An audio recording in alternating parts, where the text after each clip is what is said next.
recently lost your mom or your mother figure, this video is for you. I'm going to be talking about 5 things that you might experience when this happens because I've been there.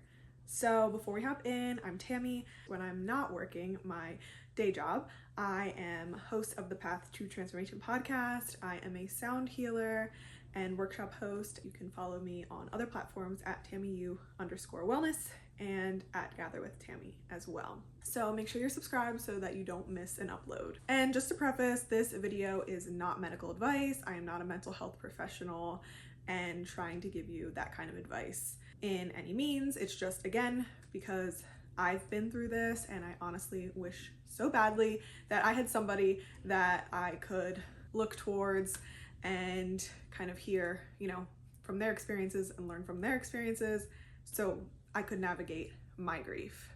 Because there is no manual for this, and I wish sometimes that there was a manual. So I lost my mom in 2019 and it was unexpected, and I had previously lost grandparents, but it wasn't anything to the extreme of what I felt losing her. So the 5 things that I realized about grief. The first is that there is no timeline for your grief.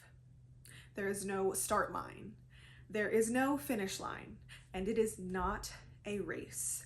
So just because Sally, your next door neighbor, went through these 5 stages of grief, and by the 3rd month, she was over this many stages, it doesn't mean that's what you are going to experience. And for that matter, I honestly, personally did not resonate with these stages of grief at all. So you might experience that as well and feel the same way. For me, I tried to reframe my grief as something that is now a part of me. So I know somebody once said it felt like their arm was chopped off. I honestly felt like my heart broke in half. I was missing a piece of my heart. So if you are a metaphor gal, I like to think of myself as a piece of that pottery. I forget the name of it, but I know, I believe it's in Japan that when a piece of pottery breaks, they can put it back together with gold. So I like to think of, yes, my heart's broken, it's been cracked, but I have been sealing it with some gold. So yes, the cracks are still there, the grief is still there, my loss is still going to be there, but I've been put back together, but I'm not ever going to be the same. So number 2 is that grief comes in waves. It is not going to be constantly down and then, it's something that we get over and like a sickness. And now I'm up here and it's just gonna be like that, cruising. No, it comes in waves. So when it first happens, you might be really low. And then 2 days later, you're like, oh, I'm feeling good again. You might honestly forget that it even happened for a moment and then crash down. It's not a stagnant line. You're gonna have moments where you are feeling okay, and that is okay. It's okay to feel okay. I wish I knew somebody was there telling me that. You might have moments where you wanna laugh and you honestly forget that you are grieving and that this loss did occur. Then you might suddenly remember and feel sad again. So whatever you're going through, it's okay. There's no right or wrong way to grieve, and do not feel guilty for having human emotions and having a human experience. So if somebody also is comparing themselves to you, maybe you have a sibling and you're like, well, why aren't you sad today? And you're just like, I'm not. Remember that we are all going through our own individual experiences, so we can't compare to one another. The 3rd thing to know is that holidays and special occasions won't feel the same. I hate to break it to you. I mean, I've never talked to anybody where it felt the same, and I've run a little grief group, so it's an unfortunate thing, but I feel like the tip would be to keep their memory alive by continuing on with their traditions, possibly starting a new tradition, something that you would like to do to honor them.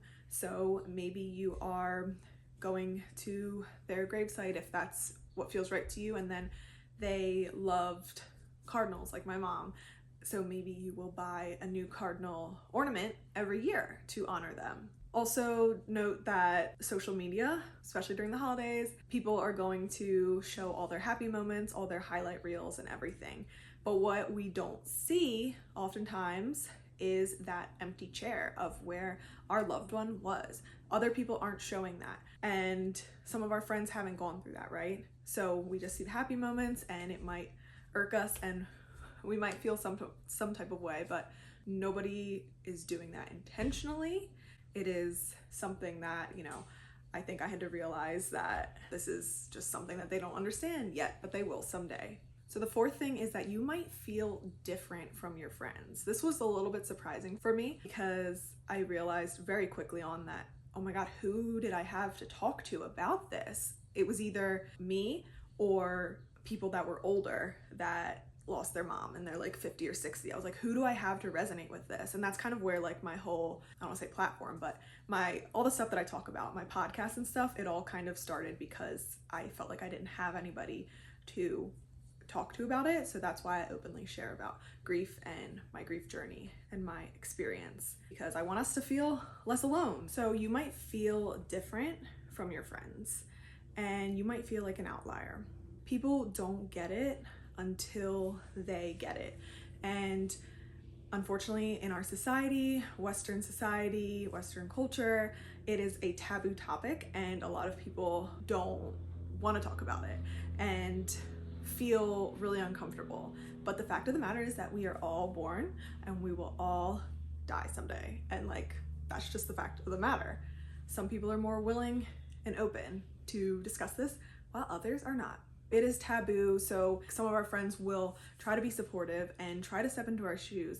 Other people might be a little standoffish, and maybe it's because A, they're not that good of friends with us, or B, they feel like it is a taboo topic, so they don't know.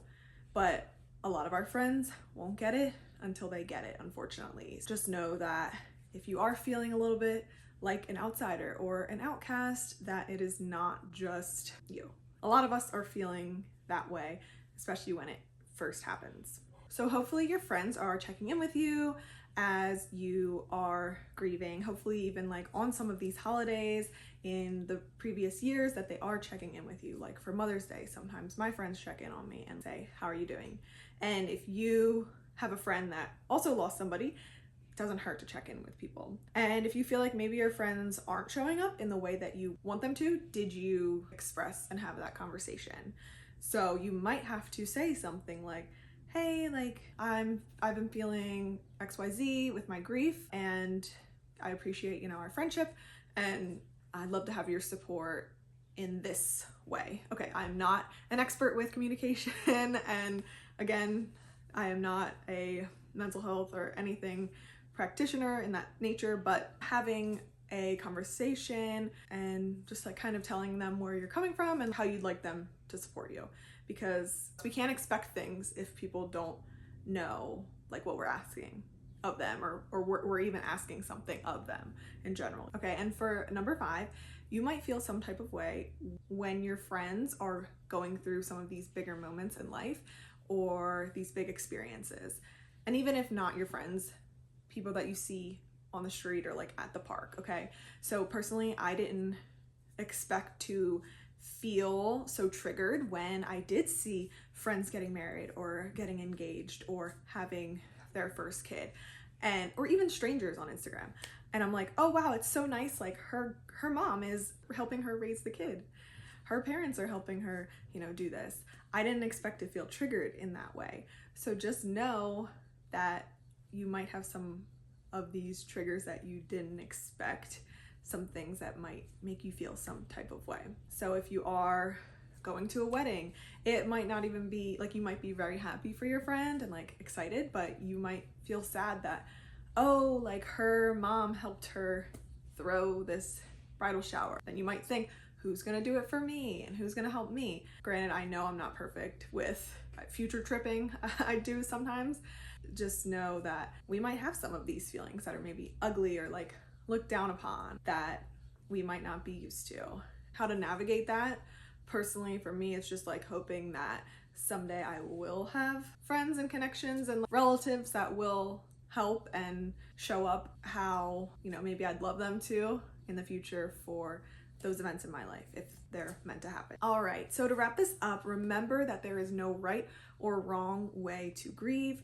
There is no manual. We can't compare our sister to how we are grieving. Please, if you need it, seek support from a therapist, maybe do some inner work, maybe read some resources, read some books, listen to some podcasts. I do have some episodes on my podcast, The Path to Transformation, with others that have lost their loved one, listening to things from your peers that have also lost somebody. Maybe looking for a free grief group. So if you have any tips or things that you've learned from your grief experience and grieving, please drop it in the comments to help others. If you found this video helpful, I'd really appreciate it if you could give it a thumbs up. Make sure you are subscribed, hit the bell, all that jazz. Stay connected with me at TammyU_wellness and at Gather with Tammy for my workshops and sound baths. That is where I am most active on Instagram. And like I mentioned, you can subscribe to the Path to Transformation podcast, where I talk about lots of wellness topics, grief, and living our best life. So thank you so much for tuning in today. Please stay connected. I love hearing from you, and I will catch you on the next one.